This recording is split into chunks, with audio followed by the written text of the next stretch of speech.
नमस्कार. दुसऱ्या भागामध्ये आपलं सर्वांचं पुनश्च एकदा सहर्ष स्वागत आहे. लोकांचं मन जिंकण्यासाठी आपल्याकडे प्रभावी विचार पाहिजे, प्रभावी सुविचार पाहिजे, प्रभावी कविता पाहिजे, प्रभावी शेरोशायरी पाहिजे.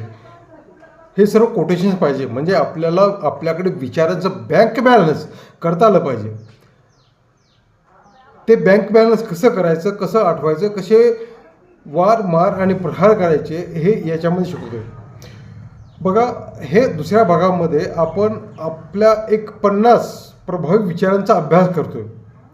50 प्रभावी विचारांचा अभ्यास करतोय. त्याच्यामध्ये आपण पेगवाड नावाची एक टेक्निक आहे, जी श्याम मराठे पुण्याचे गणितज्ञ आहेत.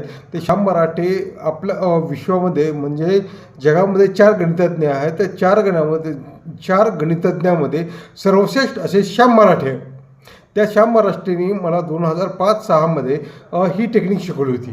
डॉक्टर जराकाजी सर आणि श्याम मराठे या दोघांनी मिळून मला ही टेक्निक शिकवली आणि त्याच्यानंतर मी पुन्हा 1000 पेगवडमध्ये रूपांतर केलेलं. बघा, पेगवड म्हणजे ही एक मेमरी टेक्निक आहे, एक जादू आहे, एक मॅजिक आहे.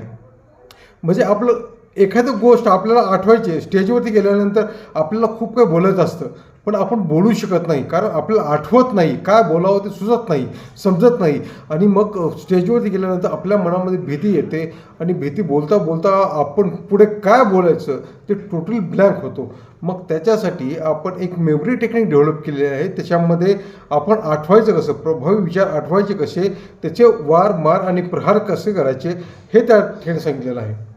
बघा, हे पेगवड म्हणजे खुंटी पद्धत म्हणतात, सांकेतिक पद्धत म्हणतात. जसं कोणतीही भाषा शिकायची असेल, मराठी, इंग्लिश, गुजराती शिकायची असेल, मराठी शिकायची असेल अ पासून द पर्यंत शिकावं लागतं.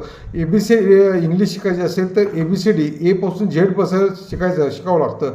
त्या पद्धतीनं या पेगवडची एक भाषा आहे. ती भाषा अशी आहे, शून्यला यस म्हणतात, शून्यला यस म्हणतात, 1ला टी म्हणतात, 2ला एन म्हणतात, 3ला एम म्हणतात, 4ला आर म्हणतात, 5ला एल म्हणतात, 6ला जे म्हणतात, 7ला के म्हणतात, 8ला एफ म्हणतात, 9ला P/B म्हणतात आणि 10ला TS असं TS म्हणतात.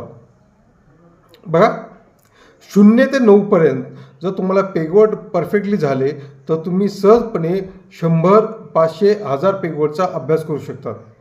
आता या सांकेतिक शब्द आहेत, याला मी पूर्ण रूपांतर करतो. आता यसला पुढे मराठीमध्ये म्हणजे शून्यला यस म्हणायचं आणि यसला मराठीमध्ये यस लिहायचं. 1ला टी, 1ला आपण टी हा